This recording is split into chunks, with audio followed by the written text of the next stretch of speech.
नमस्कार। आज के भौतिक विज्ञान शिक्षण में मैं दौलत सिंह गुसाई, प्रवक्ता, विद्यालय शिक्षा उत्तराखंड, आप सभी का स्वागत करता हूं। आज हम कक्षा 12 विषय भौतिकी भाग 1 अध्याय 2 स्थिर वैद्युत विभव तथा धारिता पर चर्चा करेंगे। आज के चर्चा के बिंदु हैं चालक, स्थिर वैद्युत की, स्थिर वैद्युत परिरक्षण, परावैद्युत तथा ध्रुवण, संधारित्र तथा धारिता, समांतर पट्टिका संधारित्र। इन सभी बिंदुओं पर आज हम चर्चा करेंगे। पहला जो है चालक, स्थिर वैद्युत की। चालक कंडक्टर्स के बारे में हमने जाना है कि जो चालक है उसमें मुक्त आवेश होते हैं जो अनियमित गति कर सकते हैं चालक के भीतर। तो चालकों में गतिशील आवेश वाहक होते हैं। धात्विक चालक में ये वाहक इलेक्ट्रॉन होते हैं। तो वाहक का जो काम करते हैं, जो इलेक्ट्रॉन जो है आवेश वाहक होते हैं। इसमें जिस तरीके से आप देख रहे होंगे यहाँ पे, तो ये जो है यहाँ पर आप देख रहे हैं, तो यहाँ पे इलेक्ट्रॉन जो है क्या कर रहे हैं, गति कर रहे हैं उसमें। और चालक के भीतर, ये जो है चालक के भीतर ही रहते हैं, मुक्त रहते हैं। तो इलेक्ट्रॉन धातु के अंदर गति करने के लिए मुक्त होते हैं, परंतु धातु से मुक्त नहीं हो सकते। तो धातु के बाहर नहीं आ सकते, केवल धातु के अंदर ही जो है अनियमित गति करते रहते हैं। और किसी बाह्य वैद्युत क्षेत्र में इलेक्ट्रॉन क्षेत्र की दिशा के विपरीत बहते हैं। तो जिस दिशा में हमारे इलेक्ट्रॉन क्षेत्र, जिधर वैद्युत क्षेत्र होता है, उसके विपरीत दिशा में हमेशा इलेक्ट्रॉन गति करते हैं, क्योंकि इलेक्ट्रॉनों पर ऋण आवेश होता है और ये इलेक्ट्रॉन जो है विपरीत दिशा में जो है इनका गति होती है। तो ये मुक्त चालक के बारे में बताएं कि मुक्त इलेक्ट्रॉन होते हैं जो हमारे वाहक का काम करते हैं। किसी धातु चालक के अंदर ये गुण होते हैं। परमाणु संरचना के बारे में हमने इससे पूर्व शिक्षण में जाना है। और उसमें मुक्त इलेक्ट्रॉन होते हैं जो अनियमित गति करते हैं। जैसे हम वैद्युत क्षेत्र में रखते हैं तो ये जो है गति करना प्रारंभ करते हैं, और लेकिन वैद्युत क्षेत्र की विपरीत दिशा में गति करते हैं इलेक्ट्रॉन। स्थिर वैद्युत क्षेत्र में जो चालकों का व्यवहार है, हम देखेंगे कंडक्टर कैसे बिहेव करता है जब हम उसको स्थिर वैद्युत क्षेत्र, किसी स्थिर वैद्युत क्षेत्र में हम जो है कंडक्टर को रखते हैं। तो यहाँ पे हमारे पास पहला जो इसका गुण है, चालक के भीतर स्थित वैद्युत क्षेत्र शून्य होता है। इसके बारे में हम जानेंगे कि उसके भीतर जो है वैद्युत क्षेत्र शून्य क्यों होता है। दूसरा जो हमारे पास आता है, आवेशित चालक के पृष्ठ के प्रत्येक बिंदु पर स्थिर वैद्युत क्षेत्र अभिलंबित होना चाहिए। उसमें जो है, जो पृष्ठ हमने बनाया उसके पृष्ठ के हमेशा वैद्युत क्षेत्र क्या होगा, 90 यानी अभिलंबित होता है, 90 अंश बढ़ाते हुए।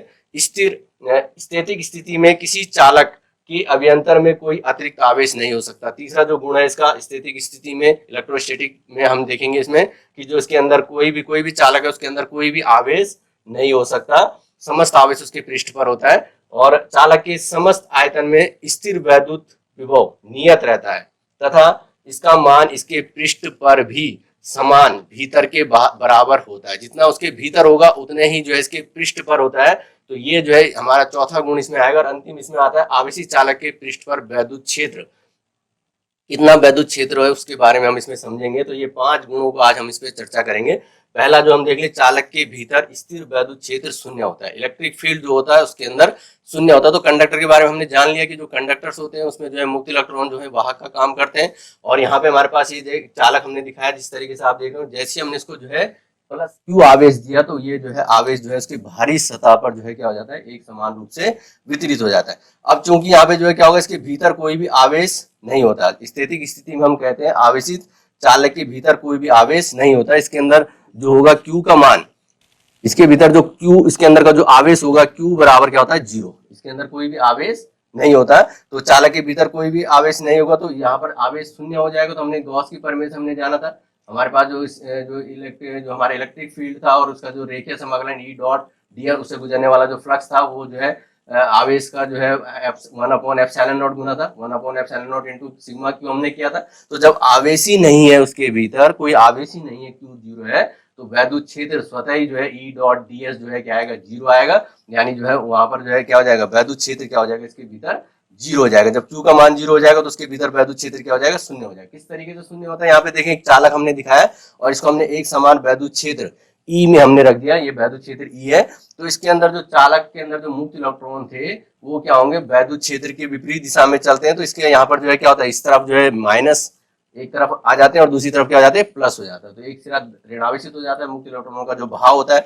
और यहाँ पर एक वैद्युत क्षेत्र जो है उत्पन्न हो जाएगा। इसके भीतर, चालक के भीतर एक इलेक्ट्रिक फील्ड जनरेट होता है, इंटरनल इलेक्ट्रिक फील्ड हम उसको कह सकते हैं। और उसको हमने E डैश से दिखाया है। इसकी डायरेक्शन आप देख रहे होंगे, जो बाह्य वैद्युत क्षेत्र है उसकी अपोजिट है, विपरीत दिशा में जो है इसकी डायरेक्शन है। तो यहाँ पे हम इसमें हम कह सकते हैं बाह्य क्षेत्र में जो चालक के मुक्त आवेश वाहक एक बल का अनुभव करेंगे। तो जैसे हम इसको बाह्य क्षेत्र में रखेंगे तो उसके अंदर जो चालक के अंदर जो मुक्त इलेक्ट्रॉन थे उस पर एक बल का अनुभव करेंगे और उस पर भाव होगा, यानी बहेंगे। वो किस दिशा में बहेंगे? वैद्युत क्षेत्र की विपरीत दिशा में। तो मुक्त इलेक्ट्रॉन स्वयं को इस प्रकार वितरित कर लेते हैं कि चालक के भीतर हर स्थान पर विद्युत क्षेत्र शून्य हो जाता है। तो यहाँ पर जो है ये इस तरीके से बहते हैं, यानी जो है माइनस, हमने बताया कि जो माइनस है वो वैद्युत क्षेत्र की विपरीत दिशा में आ जाते हैं और प्लस जो है वैद्युत क्षेत्र की दिशा में चले जाते हैं। तो इस तरीके से जो है हमारे पास एक वैद्युत क्षेत्र चालक के भीतर जनरेट होता है, वो जो है उसकी दिशा क्या होती है? बाह्य वैद्युत क्षेत्र की विपरीत होती है। और जब वो जो है इसका हम परिणामी निकालते तो ई और ई डैश का परिणामी निकालते तो शून्य हो जाता है। तो चालक के भीतर जो वैद्युत क्षेत्र है वो क्या हो जाता है? शून्य हो जाता है। चालक के भीतर वैद्युत क्षेत्र क्या हो जाएगा? शून्य हो जाएगा। तो ये पहला गुण था, चालक के भीतर स्थिर वैद्युत क्षेत्र शून्य होता है। क्यों होता है ये आपने समझा, क्योंकि उसके भीतर कोई भी आवेश नहीं होता। दूसरा गुण हमारे पास आता है आवेशित चालक के पृष्ठ के प्रत्येक बिंदु पर स्थित वैद्युत क्षेत्र अभिलंबित होना चाहिए। हमेशा जो है क्या होना चाहिए? उस पृष्ठ के अभिलंबित होना चाहिए। जैसे यहाँ पे हमने एक पृष्ठ दिखा रखा है और इस पर आप देख रहे ये जो है यहाँ पर अगर हमारे पास प्लस आवेश लिया है, इधर की तरफ हमने माइनस दिखाया, तो प्लस पर हमारे पास जो फ्लक्स होता है हमने बताया था किधर की ओर होगा? बाहर की ओर। प्लस से जो बल दिखाई निकलेंगे बाहर की ओर, उसी दिशा में क्या होती है? हमारा पास वैद्युत क्षेत्र होता है। यहाँ पे आप देख रहे हो sigma is greater than 0। Sigma का मान 0 क्यों है? क्योंकि क्यू का मान धनात्मक है, पॉजिटिव में होगा, क्योंकि क्यू का मान यहाँ पे पॉजिटिव में है, तो इसलिए जो है बल रेखाएं क्या होगी? अभिलंबित बाहर की ओर होगी। यहाँ पे आप देख रहे होंगे अभिलंबित अंतर्मुखी हम कह सकते हैं अंदर की ओर, माइनस पे क्या हो रही है? अंदर की ओर वैद्युत क्षेत्र, क्योंकि sigma is less than 0। Sigma क्या होता है हमारे पास? हमने बताया था इसके बारे में। सिग्मा हमारे पास इस जो हमने चालक लिया है उसका जो है पृष्ठीय आवेश घनत्व कहलाता है। सिग्मा बराबर क्यू अपॉन ए, उसका क्षेत्रफल अगर हमारे पास ए हो तो हमारे पास हमने जो पृष्ठीय आवेश घनत्व बताया था उसको हमने किससे प्रदर्शित किया था? सिग्मा से। इससे पूर्व शिक्षण में हमने पृष्ठीय आवेश घनत्व के बारे में समझा था कि इसका जो आवेश वितरण होता है पूरे चालक पर एक समान रूप से हो जाता है, और जो है जब वितरण हो जाएगा तो उस पर जो सिग्मा होगा वो हमारे पास, हम उसका एकांक आयतन पर हम जो है आवेश वितरण क्या कहलाता है? हमारे आवेश की मात्रा जो है पृष्ठीय आवेश घनत्व कहलाता है। तो सिग्मा यहाँ पे हमारे पास ये जो बल रेखा है ये कैसी होती है? अभिलंबित भार की ओर होती है। यहाँ पे अगर अभिलंबित ना हो तो यहाँ पे अगर हम क्या करेंगे, इसको अगर हम इसको थीटा कोण बनाते हुए माने कि ये जो वैद्युत क्षेत्र है थीटा कोण बनाते हुए रखा गया, तो यहाँ पर आप देखेंगे इसके जो है दो घटक यहाँ पे हो जाएंगे। यहाँ पे आपने जो है ये कोण थीटा लिया, तो थीटा कोण बनाते हुए हम मान रहे हैं, क्योंकि हमने माना कि वैद्युत क्षेत्र अभिलंबित नहीं है। वैसे होना क्या चाहिए? वैद्युत क्षेत्र अभिलंबित होना चाहिए इस जो है इसके पृष्ठ पर। अगर अभिलंबित नहीं है थीटा कोण बनाते हुए तो हम देखेंगे इसके दो घटक हो जाएंगे। एक थीटा की तरफ वाला घटक हो जाएगा ई कॉस थीटा, और इधर की तरफ हो जाएगा ई साइन थीटा। ये आप पहले से जानते हैं। यहाँ पर जो थीटा की तरफ जो घटक हो जाएगा ई कॉस थीटा, और उसके लंबवत जो हो जाएगा ई साइन थीटा। अब ई कॉस थीटा की वजह से देखो क्या होगा, वैद्युत क्षेत्र इधर की तरफ जो ई कॉस थीटा स्पर्श रेखा होगा, कंडक्टर को जो चालक की जो सतह है उस पर स्पर्श करते होगा, तो ये जो स्पर्श करते हुए यानी इस पर जो है क्या होगा, जब वैद्युत क्षेत्र उत्पन्न होगा तो इन आवेशों पर क्या लगेगा? बल लगेगा। अगर वैद्युत क्षेत्र उधर की तरफ ई कॉस थीटा है तो उस पर स्वाभाविक ही जो है आवेशों पर बल लगेगा। F बराबर QE हमने जाना था, तो यहाँ पे बल लगेगा। तो बल की वजह से ये जो आवेश हैं क्या होंगे? इन पर बल लगेगा, तो धीरे धीरे इस चालक के सतह पर क्या करने लगेंगे? खिसकने लगेंगे, चलने लगेंगे, और चलने से क्या होगी? उसमें धारा प्रवाहित हो जाएगी। तो जबकि हमारे पास किसी भी देखा गया है, हमने प्रयोग से देखा कि इस चालक कंडक्टर के बाहर कोई भी धारा प्रवाहित नहीं होती, क्योंकि समविभव पृष्ठ होता है और इसके प्रत्येक बिंदु पर विभव क्या होता है? समान होता है। तो विभव समान होता है तो उसमें विभव में अंतर होगा तभी धारा प्रवाहित होती है। तो इसमें देखा गया कोई भी धारा प्रवाहित नहीं होती। लेकिन इससे पता लग रहा है कि ई कॉस थीटा अगर होगा तो इसकी वजह से जो है क्या होगा? इस पर तो यानी इस दिशा में कोई भी फोर्स नहीं लगेगा, तो यानी इस दिशा में जो है आवेश नहीं चलेंगे, तो ई कॉस थीटा का मान क्या आना चाहिए? 0। ई कॉस थीटा हमारे पास आना चाहिए 0। तो ई कॉस थीटा 0 कब आएगा? तो आप समझ पा रहे हैं, क्योंकि वैद्युत क्षेत्र तो यहाँ पे 0 है नहीं, वैद्युत क्षेत्र तो है लंब दिखा रहेगा ई का मान, लेकिन यहाँ पे क्या होगा? कॉस थीटा, यानी थीटा का मान 0 होगा। तो कॉस थीटा 0 कैसे कब होगा? जब हमारे पास थीटा का मान कितना होगा? 90। यहाँ पे आप समझ रहे होंगे थीटा बराबर कितना हो जाएगा? 90 अंश। तो 90 अंश होगा, यानी जो है ये यहाँ पे आप सीधे सीधे देख पा रहे होंगे हमेशा जो है क्या होगा? वैद्युत क्षेत्र क्या होगा? अभिलंबित होगा। थीटा का मान क्या होना चाहिए? 90 होना चाहिए, तभी जाके ई कॉस थीटा 0 होगा, तब उस पर कोई बल नहीं लगेगा। नहीं तो स्पर्श करते हुए चालक के बाहर, क्योंकि देखा गया कि कोई धारा प्रवाहित, उसके चालक के बाहर कोई भी धारा प्रवाहित नहीं होती है। तो यहाँ पे हमारा देखो ई वैद्युत क्षेत्र, तो यहाँ पे हम कहेंगे यदि ई पृष्ठ के अभिलंबित नहीं है तो उसका पृष्ठ अनुदिश कोई शून्येतर घटक होगा। जैसे मैं बता रहा था अभी, ये घटक हमने शून्येतर घटक दिखाया था ई कॉस थीटा। तब पृष्ठ के मुक्त इलेक्ट्रॉन पृष्ठ पर किसी बल का अनुभव करेंगे और गति करेंगे। तो हमने बताया जब उसके अगर ऐसा होगा तो उसका घटक होगा और उस पर जो है क्या करेंगे, वो गति करेंगे और एक बल का अनुभव करेंगे जिसकी वजह से धारा प्रवाहित होगी। अतः स्थैतिक स्थिति में ई का कोई स्पर्श रेखीय घटक नहीं होना चाहिए, कोई भी स्पर्श रेखीय घटक नहीं होना चाहिए, cos थीटा नहीं होना चाहिए, मैंने बताया क्योंकि उस पर बल लगेगा तो धारा प्रवाहित होगी। घटक नहीं होगा तो यानी cos थीटा का मान 0 होना चाहिए, यानी थीटा बराबर 90 होना चाहिए। इस प्रकार किसी आवेशी चालक के पृष्ठ पर स्थिर वैद्युत क्षेत्र पृष्ठ के हर बिंदु पर पृष्ठ के अभिलंबवत होना चाहिए, प्रत्येक बिंदु पर जो है क्या होना चाहिए, अभिलंबवत होना चाहिए। तो ये आपको ध्यान रखना है कि यहाँ पे जो हमारे पास दूसरा जो गुण आता है कि जो वैद्युत क्षेत्र है वो क्या होता है, हमेशा पृष्ठ के अभिलंबवत बाहर की ओर होता है। उस कंडक्टर के स्पर्श करते हुए जो 90 अंश बना रहा होगा, स्पर्श जो होगा उसके 90 एंगल पर जो है अभिलंबवत बाहर की ओर होता है। तीसरा अगर गुण हम इसमें देखें जो हमने इसमें हमारे चर्चा के बिंदु में था, स्थैतिक स्थिति में किसी चालक के अभ्यंतर में अतिरिक्त आवेश नहीं हो सकता। तो इसके अभ्यंतर माने इसके भीतर, इनसाइड कंडक्टर कोई भी जो है चार्ज नहीं होगा, हमारे पास अतिरिक्त आवेश नहीं हो सकता। तो उसके भीतर कोई आवेश नहीं हो सकता। यहाँ पे आप देख रहे होंगे जैसे यहाँ पे हमने बताया था कि जो है इसके अंदर कोई आवेश नहीं होगा क्योंकि इसके अंदर भीतर जो है क्या होता है, वैद्युत क्षेत्र शून्य होता है। कंडक्टर के भीतर क्या होगा, वैद्युत क्षेत्र शून्य होगा। तो इसका अगर हमने कोई एक हमने जो है घनत्व ले लिया, हमने 3D डायमेंशन में लिया, तो इसके भीतर जो होगा आयतन आवेश घनत्व जो है रो होगा, वो आयतन आवेश घनत्व भी क्या हो जाएगा, 0 हो जाएगा।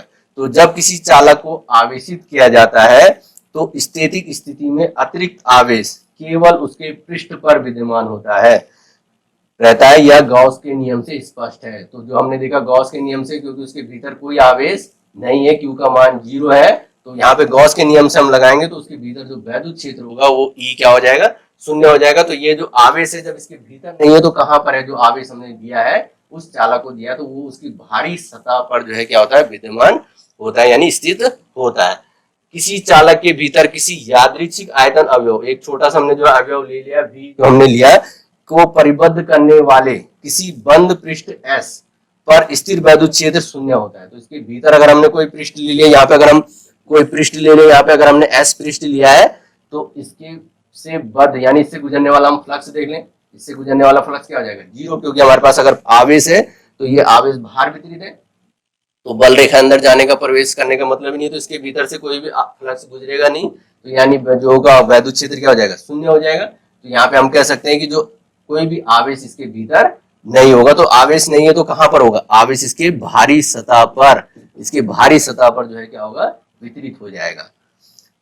स्थैतिक स्थिति में किसी चालक के अभ्यंतर में जो कोई आवेश नहीं होता उसको हम इस तरीके से भी समझ सकते हैं कि इस प्रकार S से गुजरने वाला जो कुल वैद्युत फ्लक्स है शून्य होगा। जो हमने उसके भीतर हमने जो दिखाया था, उसके भीतर जो आवेश हमने दिखाया, जो हमने घनाभ के जो हम कहें कि जो हमने उसके चालक के भीतर एक हमने अवयव लिया V और उसके जो भीतर हमने एक छोटा सा क्षेत्रफल ले लिया S, उसके उससे गुजरने वाला कुल फ्लक्स क्या हो जाएगा, शून्य हो जाएगा। तो हमने गॉस की प्रमेय से हमने जाना फाई बराबर होता है whole surface integration of vector E dot vector dA बराबर sigma Q upon epsilon naught. कुल आवेश पृष्ठ से परिबद्ध कुल आवेश का 1 अपॉन एप्सिलॉन नॉट गुना होता है। क्योंकि आवेश शून्य है तो यहाँ पे हमारे पास जो हमारे पास है, यदि गॉस के नियम के अनुसार S से परिबद्ध कोई नेट आवेश नहीं है, इसके भीतर कोई भी आवेश नहीं है, तो इसके भीतर कोई भी आवेश नहीं है तो वैद्युत क्षेत्र E का मान क्या हो जाएगा, 0 हो जाएगा। इसका अभिप्राय यह हुआ कि चालक के भीतर कोई आवेश नहीं होते तथा यदि कोई अतिरिक्त आवेश है भी, अगर उसके अंदर कोई आवेश होगा भी तो वो कहाँ आ जाएगा, पृष्ठ पर आ जाएगा, तो उसे पृष्ठ पर विद्यमान होना चाहिए। तो यहाँ पर हमारे पास अगर उसके भीतर कोई आवेश होगा भी, तो जब इसके भीतर कोई आवेश नहीं होगा, Q का मान 0 है, तो यहाँ पर यानी जो है पूरा का पूरा आवेश कहाँ पर होगा, उसके बाहर स्थित होगा। तो इसके अभ्यंतर में कोई आवेश नहीं होता, ये भी आपको ध्यान रखना, तीसरा गुण है। उसके बाद हम देख लें चालक के समस्त आयतन में स्थिर वैद्युत विभव नियत रहता है। इसके भीतर जो अंदर इलेक्ट्रोस्टैटिक पोटेंशियल होता है जो है वो हमेशा कांस्टेंट रहेगा तथा इसका मान इसके पृष्ठ के समान भीतर के बराबर होता है। जितना इसके भीतर होगा उतना ही जो है क्या होगा, इसके पृष्ठ पर होगा। तो पृष्ठ पर जितना विभव होगा, आप उल्टा भी कह सकते हैं, जितना इसके पृष्ठ पर विभव होगा उतना ही जो है इसके भीतर भी होगा, चालक के भीतर भी होगा। यहाँ पर यदि किसी चालक के भीतर E का मान 0 है, क्योंकि हमने लिया भी वैद्युत क्षेत्र 0 है, चालक के भीतर क्या होता है, क्योंकि चालक के भीतर वैद्युत क्षेत्र शून्य होता है, क्योंकि आवेश जो है बाहर वितरित होगा, वैद्युत क्षेत्र शून्य होगा तथा इसके पृष्ठ पर कोई भी स्पर्श रेखीय घटक नहीं होता। अतः इसके भीतर अथवा पृष्ठ के छोटे परीक्षण आवेश को गति कराने में कोई कार्य नहीं होता, क्योंकि इसके भीतर जो है वैद्युत क्षेत्र शून्य हो गया। तो इसके भीतर जब वैद्युत क्षेत्र शून्य हो गया तो जो किया गया कार्य है वो भी क्या हो जाएगा, शून्य हो जाएगा। अर्थात चालक के भीतर अथवा उसके पृष्ठ पर दो बिंदुओं के बीच कोई विभवांतर नहीं होता। यहाँ पर अगर हमारे पास, जैसे अगर हमारे पास एक कोई चालक है, इस चालक की यहाँ पर अगर हमने एक बिंदु ए लिया, तो इस बिंदु से अगर किसी आवेश को हम यहाँ पे अंदर इसके भीतर किसी बिंदु बी तक ले जा रहे हैं, चालक के भीतर हम उस बिंदु को, आवेश को कहाँ ले जा रहे हैं, बी तक ले जा रहे हैं, तो यहाँ से WAB जो कार्य होगा, WAB बराबर क्या हो जाएगा, 0। कार्य क्या होगा, शून्य होगा, क्योंकि जो है यहाँ पर हमारे पास इसके भीतर जो है हमारे पास होगा आवेश, आवेश क्या है हमारे पास, जो है आवेश क्या होगा, शून्य है इसके भीतर, तो किया गया कार्य क्या हो जाएगा, 0 हो जाएगा। इसके भीतर हमारे पास वैद्युत क्षेत्र शून्य है, तो वैद्युत क्षेत्र एकांक आवेश को ले जाने में किया गया कार्य, आवेश को ले जाने में किया गया, आवेश क्या है, शून्य है, तो यहाँ पे WAB क्या हो जाएगा, 0 हो जाएगा। तो विभवांतर हम देखें, VB माइनस VA बराबर क्या होता है, किया गया कार्य और बटे में आवेश Q। तो यहाँ पर हमारे पास जो है किया गया कार्य शून्य है, तो यहाँ पर हमारे पास क्या हो जाएगा, VA बराबर किसके आ जाएगा, VB के। तो यानी A का जितना विभव होगा उतना ही क्या हो जाएगा, उसके भीतर B पर भी उतना ही विभव होगा, VA बराबर VB। तो उसके जो आवेश था उसको ले जाने में किया गया कार्य, क्योंकि वैद्युत क्षेत्र शून्य है, उसके E का मान 0 है, तो यहाँ पे हमारे पास E डॉट ds हम करते हैं, तो उसको जो है कार्य हमारे पास जो WAB आता है वो, क्योंकि जो वैद्युत क्षेत्र है वो किस पर निर्भर करेगा, हमारे पास वैद्युत क्षेत्र की वजह से जो इस पर बल लगता है, बल F बराबर QE से, E का मान 0, तो बल भी क्या हो जाएगा, 0 हो जाएगा, कार्य भी क्या हो जाएगा, शून्य हो जाएगा। आप इस तरीके से भी समझ सकते हैं, WAB शून्य होगा, कार्य शून्य हो गया, तो एकांक आवेश को ले जाने में किया गया कार्य ये क्या कहलाता है, उन दो बिंदुओं के बीच का वैद्युत विभवांतर कहलाता है VB माइनस VA। इसका मान 0 हो जाएगा, यहाँ पर इसकी वैल्यू 0 होगी, तो VA बराबर किसके आ जाएगा, VB। तो वही हम जो पॉइंट कह रहे थे कि चालक के समस्त आयतन पर स्थिर वैद्युत विभव नियत रहता है तथा इसका मान उसके पृष्ठ पर भी समान होता है जितना उसके भीतर होता है। जितना उसके भीतर होगा यानी जितना पृष्ठ पर होगा उसके भीतर भी उतना ही वैद्युत विभव होता है। चालक के समस्त आयतन में हमने अभी बताया, जैसे यहाँ पे इसके भीतर जो होगा विभव V बराबर किसके हो जाएगा, V0। अगर बाहर विभव V बराबर V0 है उसके पृष्ठ पर, तो उसके भीतर भी विभव V बराबर किसके हो जाएगा, V0। यानी जो निर्वात में है, यानी उसके जो पृष्ठ पर है विभव उतना ही जो है क्या हो जाएगा, उसके भीतर, चालक के भीतर भी विभव हो जाएगा। यदि किसी यादृच्छिक आकार, आकृति तथा आवेश विन्यास के चालकों में प्रत्येक चालकों के निकाय में प्रत्येक चालक का अपना एक नियत मान का अभिलाषणी विभव होता है, तो इसमें जो है इसके भीतर कहीं पर भी अगर हम निकालेंगे तो विभव क्या होगा, प्रत्येक बिंदु पर जो है इसके भीतर समान होने वाला है। चालक के केंद्र पर भी उतना ही विभव होगा जितना उसके पृष्ठ पर होगा। आवेशी चालक के पृष्ठ पर वैद्युत क्षेत्र, अब यहाँ पे हमारे पास जो पांचवा इसका जो गुण आता है, आवेशी चालक के पृष्ठ पर वैद्युत क्षेत्र हम देख लें, तो यहाँ पे हमने एक चालक लिया है और इस चालक पर एक हमने पृष्ठीय आवेश लिया है, एक बेलन लिया, क्योंकि हम जब गॉस की प्रमेय लगाते तो हमने जो है एक पृष्ठ यहाँ इसके अंदर कल्पना की, और ये जो गॉसियन पृष्ठ की हमने जो कल्पना करी, ये जो है उस गोलीय कोष के, उसके जो है क्या हो रहा है, उस चालक के भीतर तक प्रवेश कर रहा है अंदर यहाँ पे। तो यहाँ पे आप देखेंगे डॉट डॉट डॉट दिखा रखा हमने, तो ये वाला जो है पृष्ठीय आवेश, तो इसके भीतर वाला हो जाएगा, ये बाहर वाला हो जाएगा। तो इसके हमने जो आवेश दिया है वो चालक के पृष्ठ पर वितरित हो जाता है। अभी हमने बात की थी चालक के पृष्ठ पर वितरित हो जाता है, तो इसके अंदर, इसके भीतर जो है आवेश क्या होगा, 0। Q बराबर क्या हो जाएगा, 0। वैद्युत क्षेत्र भी क्या होगा इसके भीतर, शून्य हो जाएगा। तो यहाँ पे हम कहेंगे E बराबर जो इसका जो सूत्र होता है sigma upon epsilon not n cap. ये जो n कैप है ये जो है जहां सिग्मा तो क्या हो जाएगा, पृष्ठीय आवेश घनत्व, तथा n कैप पृष्ठ के अभिलंबवत बहिर्मुखी दिशा में एकांक सदिश है। तो ये जो हमारे पास n कैप यहाँ पे दिखाएंगे, तो यहाँ पे आप E के साथ यहाँ पे n कैप दिखा सकते हैं। तो ये n कैप जो होगा ये क्या कहलाएगा, उसके अभी बहिर्मुखी माने बाहर की ओर, अभिलंबवत क्या होगा, एकांक सदिश है, यूनिट वेक्टर है उसका, यानी उसकी दिशा को प्रदर्शित करता है कि वैद्युत क्षेत्र क्या होगा, हमेशा पृष्ठ के अभिलंबवत बाहर की ओर है।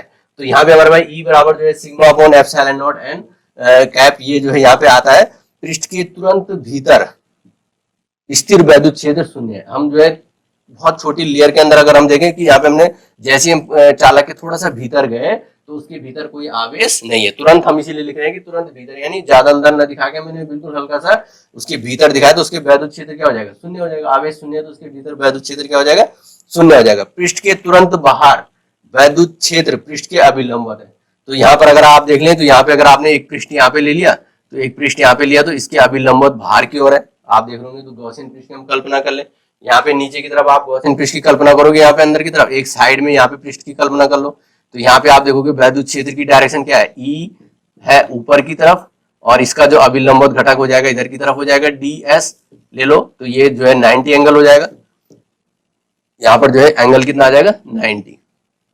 तो इसके पार्श्व पृष्ठ में आप देखोगे थीटा का मान जो है 90 हो रहा है, तो ये वाला तो इससे गुजरने वाला जो फ्लक्स हो जाएगा 0 हो जाएगा, नीचे कोई आवेश नहीं है तो अंदर वाले से भी 0 हो जाएगा। केवल हमें जो घटक मिलेगा कौन सा मिलेगा, ये जो बाहर की तरफ हो रहा है, क्योंकि यहाँ पर जो है डी ए की डायरेक्शन या हम डी एस की डायरेक्शन कह लें या डेल्टा एस की डायरेक्शन कह लें। यहाँ पे आपने जो है डेल्टा एस हमने लिखा है, तो ये डेल्टा एस हमने एक छोटा सा अवयव लिया, तो उससे जो अभिलंबवत होगा डेल्टा एस भी हमारे पास होगा।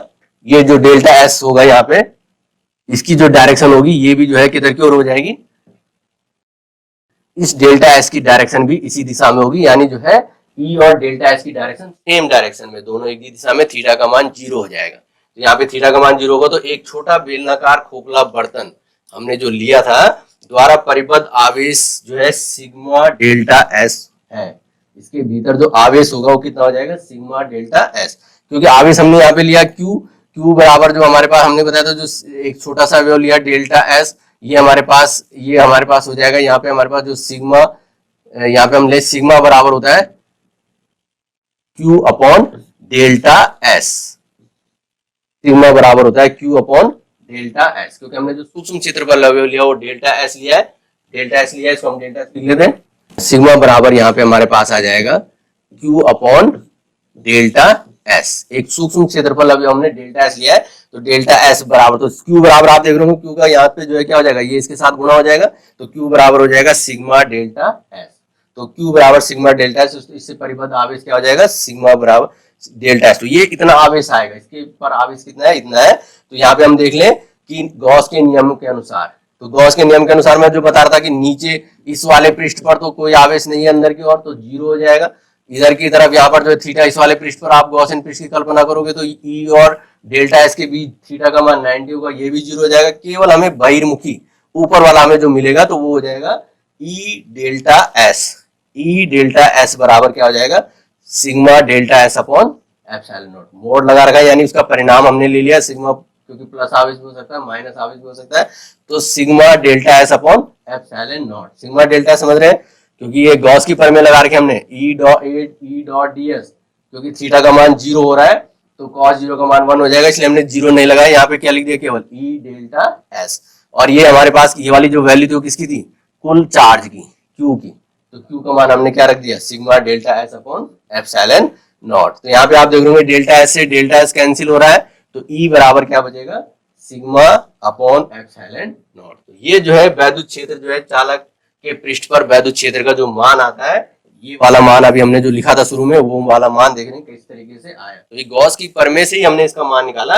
ई बराबर हो जाएगा सिग्मा अपॉन एप्सिलॉन नॉट। पृष्ठ के तुरंत बाहर वैद्युत क्षेत्र पृष्ठ के अभिलंबवत है, तो उसके बाहर जो है कैसा है अभिलंबवत बाहर की ओर है, ये हम इस पर चर्चा कर चुके हैं पहले, क्यों होगा अभिलंबवत बाहर की ओर, एक छोटा बेलनाकार खोखला बर्तन द्वारा परिबद्ध आवेश जो है सिग्मा अपॉन जो है डेल्टा एस है, तो इसके जो परिबद्ध आवेश होगा इसके भीतर हमने बताया एक छोटा जो है delta sigma upon delta S है। तो इस तरीके से हमारे पास ये जो सूत्र है ये जो है उसके पृष्ठ पर वैद्युत क्षेत्र का सूत्र आता है ई बराबर सिग्मा अपॉन एप्सिलॉन नॉट। तो ये हमने जो है आवेशित चालक के पृष्ठ पर, तो ये हमारे पास किस तरीके से जो है चालक व्यवहार करता है किसी वैद्युत क्षेत्र में, स्थिर वैद्युत क्षेत्र में अगर हमने चालक रखा है किस तरीके से व्यवहार करेगा, तो इन गुणों के बारे में हमने देखा कि किस तरीके से जो है ये व्यवहार करता है। इसके बाद हमारे पास जो अगला चर्चा का विषय स्थिर वैद्युत परिरक्षण, परिरक्षण माने जो है जो हमारे पास स्थिर वैद्युत क्षेत्र में कोई चालक है उसके भीतर अगर कोई कोटर है या जो है एक कैविटी हम उसको कह सकते हैं, उसके भीतर एक छोटा सा कोटर है, तो उस पर जो है कैसा जो है आवेश वितरित होगा, यहाँ पर इस तरीके से आप देख सकते हैं कि एक हमने जो है चालक लिया और इसके भीतर एक छोटा सा कोटर है जिसके मान अब आप देखेंगे जो हमारे पास है इसके अंदर एक होल आप इसको समझ सकते हैं, तो इसके अंदर एक होल है तो इसको हम बोलेंगे परिरक्षण। तो यहाँ पर क्या होगा जैसे हमने बताया कि इधर की तरफ भी माइनस दिखा रखा, तो ये जो है सिग्मा का मान क्या है 0 से कम है, यहाँ पे हमने प्लस दिखा रखा तो सिग्मा का मान क्या है अधिक है 0 से, क्योंकि क्यू का मान धनात्मक है। तो यहाँ पर आप देखोगे ई जिधर प्लस होगा उधर वैद्युत क्षेत्र की दिशा अभिलंबवत बाहर की ओर, जहाँ पे माइनस होगा वहां पे वैद्युत क्षेत्र की दिशा अभिलंबवत अंदर की ओर होगा, और इसके भीतर प्रत्येक बिंदु पर जो विभव होगा वो V बराबर V नॉट के यानी नियत होगा, कांस्टेंट होगा। जितना उसके सरफेस पर यानी पृष्ठ पर विद्युत विभव होगा उतना ही जो है इसके अंदर भी विद्युत विभव होगा। लेकिन विद्युत क्षेत्र यहाँ पे इसके भीतर क्या होता है, शून्य होता है, क्योंकि इसके भीतर कोई भी आवेश नहीं है। E का मान 0 है तो इसलिए जो है क्या हो जाएगा, सिग्मा के बीच में क्या होगा, 0 होगा, कोई आवेश नहीं है। तो यहाँ पे हम कह सकते हैं बाहर चाहे कितना भी आवेश तथा कैसा भी वैद्युत क्षेत्र विन्यास क्यों ना हो, कोई भी आवेश हो, कोई भी वैद्युत क्षेत्र हो, उस चालक में कोई भी कोटर बाह्य वैद्युत क्षेत्र के प्रभाव से सदैव परिरक्षित रहता है। कोटर के भीतर विद्युत क्षेत्र सदैव ही शून्य होता है। ये हम पहले भी चर्चा कर चुके हैं। इसमें कोटर के भीतर भी क्या होगा, वैद्युत क्षेत्र, जिस तरीके से चालक के भीतर वैद्युत क्षेत्र शून्य है तो कोटर के भीतर भी क्या हो जाएगा, वैद्युत क्षेत्र शून्य होता है। इसे स्थिर वैद्युत परिरक्षण कहते हैं। इसी को हम क्या कहेंगे, स्थिर वैद्युत परिरक्षण, क्योंकि इसके भीतर कोई आवेश नहीं है, वैद्युत क्षेत्र भी शून्य होगा। तो इस पर जो है बाह्य चाहे हम कितना भी वैद्युत क्षेत्र प्रभावित कर लें, इसके भीतर जो है ये हमेशा परिरक्षण यानी जो इसका जो है स्थिर वैद्युत परिरक्षण इसको हम कहते हैं। तो ये जो है इस पर कोई भी प्रभाव नहीं पड़ेगा, क्योंकि इसके आवेश इस पर शून्य है, वैद्युत क्षेत्र भी शून्य है। तो इसको हम कहते हैं स्थिर वैद्युत परिरक्षण। जो इसके अंदर कोटर है उस पर जो है कोई भी प्रभाव नहीं पड़ता। तो यहाँ पर आप इस चीज को समझ पाए होंगे स्थिर वैद्युत परिरक्षण के बारे में। इन सभी बिंदुओं पर चर्चा करी आज के शिक्षण में। तो अगले शिक्षण में हम फिर से मुलाकात करेंगे। तब तक के लिए धन्यवाद।